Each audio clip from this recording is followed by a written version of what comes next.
Olá, meus irmãos. A paz do Mestre Jesus esteja com todos vocês.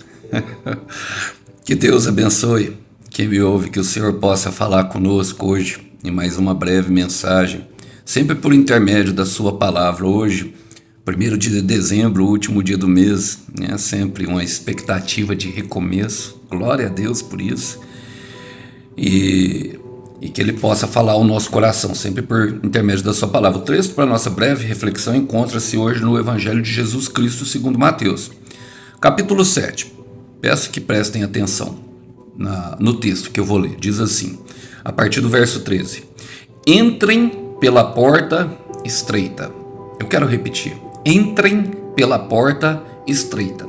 A estrada que conduz à destruição é ampla e larga, e larga é sua porta, e muitos escolhem esse caminho, mas a porta para a vida é estreita, e o caminho é difícil. Eu quero dizer, o caminho é difícil. Eu vou repetir porque alguém precisa entender isso. O caminho é difícil. E são poucos os que encontram. Glória a Deus. Irmãos, quem está dizendo isso é o Mestre. Esse aqui é o final do Sermão do Monte, depois que começa ali as bem-aventuranças. O Senhor dá uma declaração em Mateus 6,30, chamando aquele povo de gente de pequena fé, não numa tentativa de humilhá-los ou simplesmente desconsiderá-los. É porque ainda não teriam sido ensinados e teriam um caminho difícil a percorrer. E é justamente a ordenança que nós mais vemos no sentido que muitos pregadores falam a respeito daquilo que é a trajetória a qual o Senhor nos conduz em caminho. Mas eu peço que fiquem, sabe? Eu sei que uma mensagem para sexta-feira, talvez você pense que pelo trilho escolhido não traga esperança, mas eu quero mostrar para você o intuito da ministração hoje, da reflexão que o Senhor traz ao nosso coração, é explicar para vocês o porquê de tantas dificuldades. Eu sei que muitos se questionam, eu tenho visto nos comentários, e eu sei que o irmão Alisson às vezes pega pesado, irmãos, mas saiba que essa palavra sempre passa em mim primeiro, e eu também preciso vivê-la para pregar, porque ai de mim, Paulo fala, esmurro o meu corpo, a fim de que depois de ter pregado, eu mesmo não cometa o pecado a qual ou vacile naquilo que eu preguei. Porque vocês imaginam, talvez vocês não imaginam porque não convivem comigo, mas é justamente nas áreas que nós somos provados, a qual nós ministramos a vocês. E eu quero tentar aqui de forma humilde, explicar para vocês o que acontece com vocês na trajetória de vocês. Bom, primeiro eu quero começar a partir desse trilho falando, que a porta é estreita e o caminho é difícil. Ele traz duas perspectivas. Uma porta que dá acesso a um caminho. A porta ela é estreita por quê, irmão? Porque ela eu creio que ela é feita da nossa medida. Então, Paulo fala em Romanos 14:12 que a salvação é individual, e diante do tribunal de Cristo nós daremos conta de nós mesmos. Eu não vou poder lá justificar o meu pecado porque o irmão pecou contra mim. E também por um simples fardo, por um simples aspecto, sabe? Nós temos que deixar alguns fardos para trás e carregar somente a cruz.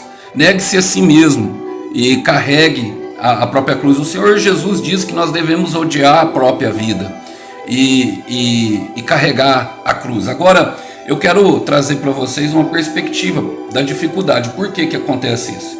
Em Efésios capítulo 2, no versículo 1, fala assim, vocês estavam mortos em suas transgressões e pecados, e agora foram vivificados. O que acontece, irmão? Nós estávamos mortos. Muitas pessoas perguntaram, mas depois que eu aceitei Jesus parece que ficou mais difícil. É isso mesmo.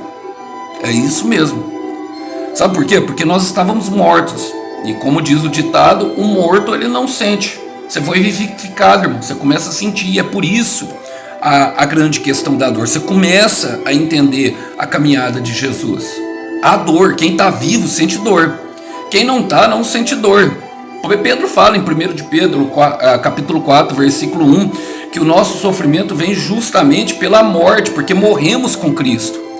e deixando os nossos pecados para trás. E o que eu faço, sabe? Se eu não quiser sofrer, peque. Tem que pecar. Tem que ir para o lado da porta ampla, que é larga. Bom, agora a grande questão não é se nós vamos pecar ou não. Eu já falei sobre isso. Irmãos, nós vamos cair no meio do caminho. Não quero trazer aqui um fardo pesado, maior do que é. Porque eu sei o quão difícil é, sabe, abandonar algo que traz bastante aflição para nossa alma.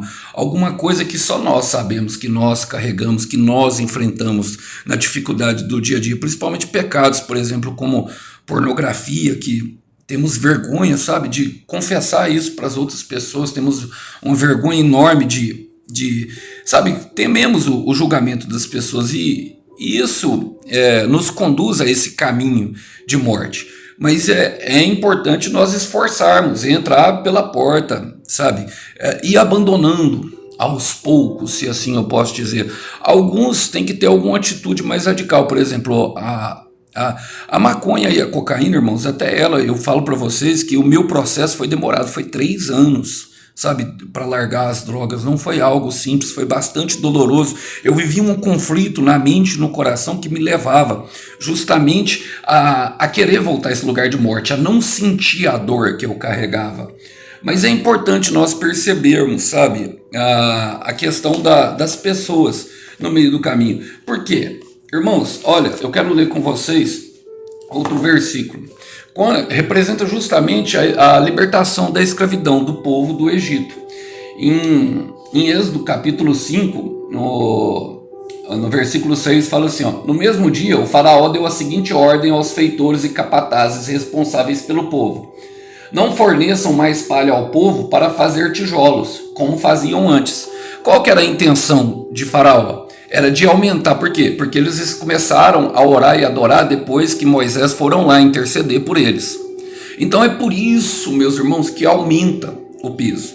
Todos chegaram a Jesus por causa de uma dificuldade, seja um rompimento de um casamento, um rompimento de um relacionamento, um filho que se foi perdido pelas drogas, um problema muito sério na família, algo trágico que aconteceu, como injustiça, como humilhação, calúnia, como difamação, como um abuso, como um abandono. Alguma coisa aconteceu que te levou a procurar Jesus Cristo, e Ele está falando para você: entrem pela porta estreita. E foi justamente o que aconteceu. Mas no versículo 7, o que está acontecendo? No versículo 7 de Êxodo 3, olha o que Deus disse: o Senhor a Moisés: de fato tenho visto a opressão do meu povo no Egito, e tenho escutado o seu clamor por causa dos seus feitores. Então eles vão, o Satanás, que tem a figura do coisa, vai lá e aumenta a carga, e fica mais pesada a caminhada, fica mais difícil, irmão. Fica mais difícil essa situação. Agora devemos nós parar? Não, nós devemos nos unir, irmãos. Paulo fala algo em Gálatas capítulo 6, versículo 2, ele fala assim, ó: ajudem os seus irmãos levar os fardos um dos outros, e assim vocês obedecem à lei de Cristo. Essa é a lei de Cristo, irmãos. Tem uma nova lei, algo que nós devemos mandar. O que é? Ajudar o meu irmão. Ajudar o meu irmão. E para isso nós vamos precisar encontrar na caminhada pessoas que ajudam. Agora nós vemos, irmãos, muitas pessoas falando que nós não devemos ajudar, baseada num versículo que eu quero trazer a vocês, que é justamente que está aqui em 2 Coríntios capítulo 6, versículo 14, que fala: não se ponham em julgo desigual com os descrentes. Como pode a justiça ser parceira da maldade? Como pode a luz conviver com as trevas? Que harmonia pode haver entre Cristo e o diabo? Como alguém que crê pode se ligar a alguém que não crê? E eles usam justamente essa parte aqui. Como pode alguém que crê se ligar a alguém que não crê? Irmãos, o que aconteceu foi justamente com aquilo ali com aquela grande questão ali no Egito antigo. O jugo, o que é? Era um jugo desigual, era feito com 2 animais diferentes. Por exemplo, pegava um boi já maduro com um bezerro e colocavam eles. O que ia acontecer? O boi maduro ia fazer mais força do que o boi que ainda não tinha crescido, ou então animais diferentes mesmo, um cavalo com com um bezerro, entendeu? Então, o Paulo está falando para a gente não se pôr em julgos diferentes, mas no outro ele está falando para nós ajudarmos os fardos, levar os fardos. Por quê? Porque um ia trabalhar mais do que o outro. Agora ele está falando, ele dá uma grande sacada, que é a questão da chave, os descrentes. Irmãos, os descrentes, eles não querem ajudarem as pessoas, eles não querem cumprir a lei de Cristo, que é justamente ajudar as pessoas. E esse é o jugo desigual que nós não devemos. Não tem a ver, Paulo não está falando no contexto com referência a relacionamento. Ele está até exortando a igreja de Coríntios com relação aos falsos ensinos, aos falsos profetas, que tentaram entrar com um fermento diferente naquela igreja. Agora perceba, eu quero trazer com vocês mais uma história, para completar aquilo que eu quero falar com vocês sobre a porta estreita e o caminho difícil. Em Daniel capítulo 3, olha só o que acontece no versículo 19. Nabucodonosor enfureceu tanto com Sadraque, Mesaque e Abednego que seu rosto ficou desfigurado de raiva, e ele ordenou que a fornalha fosse aquecida. Deu ordens também que algum dos seus homens mais fortes do seu exército amarrassem Sadraque, Mesaque e Abednego e o lançassem na fornalha ardente. Irmãos, a fornalha era ardente, a fornalha queimava, e eles estavam ali, sabe, justamente negando uma palavra de autoridade de um rei ímpio. Eles não se colocaram no julgo aos descrentes, mas isso trouxe um trabalho bastante pesado para eles. Mas foi naquele momento, por não se dobrar a estrata de Nabucodonosor, que aconteceram? Eles foram lançados a um caminho de dificuldade, a uma porta que era estreita, uma porta do formato. Olha, e o que aconteceu? No versículo 25, depois, no versículo 24 fala que Nabucodonosor olhou e viam os 3 homens andando com um homem de vestes resplandecentes, um homem que brilhava, que ele considerava filho dos deuses. E eles estavam como passeavam pela fornalha do fogo ardente. No versículo 25 fala assim, vejam homens desamarrados. Então por que serve, irmãos? Isso tudo para soltar as amarras. Em Lucas capítulo 23, a palavra fala que o Simão Cirineu foi forçado a carregar a cruz de Cristo. Então nós vamos nos ver forçados. E isso traz bastante dificuldade. Queria carregar, meu irmão, a cruz? Não. E por isso Jesus fala para nós odiarmos a nossa própria vida e amar Ele até mesmo que a nossa própria família. Nós vamos escutar isso. Isso vai gerar uma dificuldade muito grande dentro do nosso coração. Mas eu quero trazer esperança para alguém aqui que está com um caminho difícil, que está falando, eu não estou aguentando. É isso mesmo, meu irmão. É isso mesmo, está soltando as amarras. Foi colocado uma cruz sobre você, amando, sabe, para cumprir propósito. Tudo que está acontecendo com você, meu irmão, que está acontecendo com você, está servindo para preparar o propósito. Muitas pessoas querem um casamento restaurado, muitas pessoas estão orando por um casamento, por exemplo, eu vou dar aqui a ideia do casamento, porque se esquecem dos votos que fazem na frente das pessoas. Você lembra dos votos? Eu prometo te amar na saúde e na doença, na riqueza e na pobreza, na alegria e na tristeza. Queremos alegria, irmãos, queremos saúde, queremos riqueza, mas esquecemos que os dias às vezes são difíceis e são maus, e nós vamos viver esses outros tempos. Então, esses dias difíceis que antecedem o cumprimento de promessa, irmãos, eles nos preparam justamente para viver aquilo que nós tanto temos pedido para Deus. Ajudem a levar os fardos um dos outros. Ajudem a levar um fardo um dos outros e seja exaltado. Olha, eu quero falar para vocês. No versículo 28, Nabucodonosor diz: louvado seja o Deus de Sadraque, Mesaque e Abednego. Ou como eles chamam mesmo, Ananias, Azarias e Mesael. Louvado seja o Deus de Sadraque, Mesaque e Abednego. Levaram um fardo, ajudaram a levar um fardo de um rei. Não se colocaram ao jugo do descrente. O rei decretou que todos deveriam adorar o Deus, sabe? E essa é a grande vitória, essa é a vitória que vence o mundo, crer no Filho de Deus. Perceba que no versículo 30, então o rei promoveu Sadraque, Mesaque e Abednego a cargos ainda mais elevados na província da Babilônia. mas teriam sido promovidos se não tivessem passado pela fornalha ardente, se não tivessem passado pela porta estreita e pelo caminho difícil. Mas quem é que estava lá protegendo, meu irmão? O Filho dos deuses, o Deus Todo-Poderoso, é o que te protege nessa caminhada, meu irmão. Tá difícil, tá doendo, mas tá te preparando, meu irmão. Minha irmã, tá doendo, eu sei, tá, sabe, dando vontade, a vontade de desistir vai aumentando, a vontade de continuar vai crescendo. Mas por que você não desistiu até agora? Porque tem os filhos dos deuses nessa, sabe, é o Deus do Filho dos deuses, como diz, sabe, Nabucodonosor, é o anjo do Senhor, é o leão da tribo de Judá que tem te fortalecido no teu sofrimento. Você já conseguiu passar por muitas coisas que outros não conseguiram. Olha para trás, quantos desistiram no caminho. Olha o que o Senhor Jesus fala aqui, ó. Olha o que o Senhor Jesus fala assim, ó.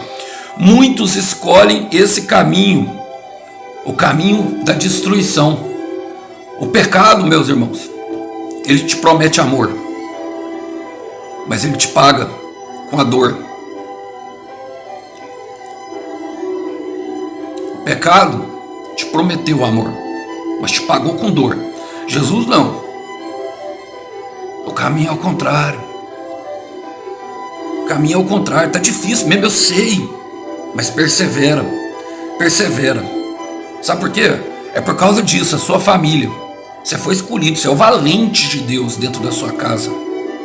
Você foi escolhido pela mão do Altíssimo, o Criador, a uma grande obra. Essa é a lei de Cristo.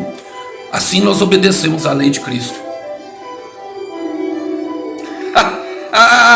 Agora trouxe uma leveza, né? Tá sentindo? O espírito mais leve. Eu tô sentindo uma coisa que eu não sei, vocês, irmão. Sabe, irmãos, eu também tenho isso. Eu espero também por promessas. Eu só não falo delas porque algumas não se cumpriram. Eu falo daquilo que já se cumpriu. Nós devemos guardar, esconder a palavra no nosso coração. Promessas são feitas para guardar no coração, sabe? Mas eu posso falar para vocês que eu oro por pessoas que nem olham na minha cara. Eu sou rejeitado. Sou sim. É difícil. Sabe quanto tempo? 6 anos. E tem pessoa querendo, sabe, esperar até o Natal. Querendo dar prazo para Deus. Irmão, não sou eu. Não sou eu, só estou falando. Sabe, o que vem a mim. É difícil. Agora, eu quero trazer um versículo com vocês para vocês entenderem justamente a obra de Deus. Em João capítulo 4 tem aquela mulher samaritana que eu já ministrei para vocês várias vezes. Jesus fica com ela no tanque, exorta ela, confronta ela na verdade dos maridos, promete água viva para ela. Mas olha só o que Jesus fala aos seus discípulos. Jesus dá 2 ordens. Além dele falar durante os evangelhos que um discípulo deve odiar a sua própria vida, ele fala que um discípulo é conhecido pelo amor às pessoas. Agora, e ele fala aqui no versículo 36, eu quero ler com vocês, o 36 e o 37. Não, o 36, os que colhem já recebem salário. E os frutos que ajuntam são as pessoas que passam a ter vida eterna. Eu quero repetir isso. Os que colhem já recebem salário. E os frutos que ajuntam são as pessoas que passam a ter vida eterna. Que alegria espera tanto o que semeia quanto o que colhe.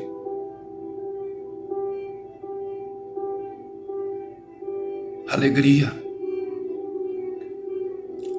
É na alegria e na tristeza, é na saúde e na doença, é na tristeza e na alegria, na saúde e na doença, na riqueza e na pobreza. Paulo fala em eu quero acabar. Paulo fala em Filipenses capítulo 4, versículo 11, aprendi a estar contente, sendo humilhado como sendo honrado, com fartura como na escassez, porque eu posso todas as coisas naquele que é Cristo Jesus que me fortalece. Tá doendo, mas ele tá te fortalecendo. Tá doendo, mas ele tá junto com você. Tá doendo, mas ele não te abandonou. A promessa vai se cumprir e ele não esqueceu que você foi humilhado. E ele exalta justamente aqueles que foi humilhado. compartilhado. Não dê atenção às vozes contrárias. Apenas continue, meu irmão. Mantenha o foco. A porta é estreita e o caminho é difícil. E você está no caminho certo. Que Deus abençoe vocês, meus irmãos. Que Deus abençoe grandiosamente. Sabe? Que vocês possam receber aquilo que vocês tanto buscam. Mas até o final. Persevere até o final. Que Deus abençoe. Até uma próxima mensagem. Tchau, tchau.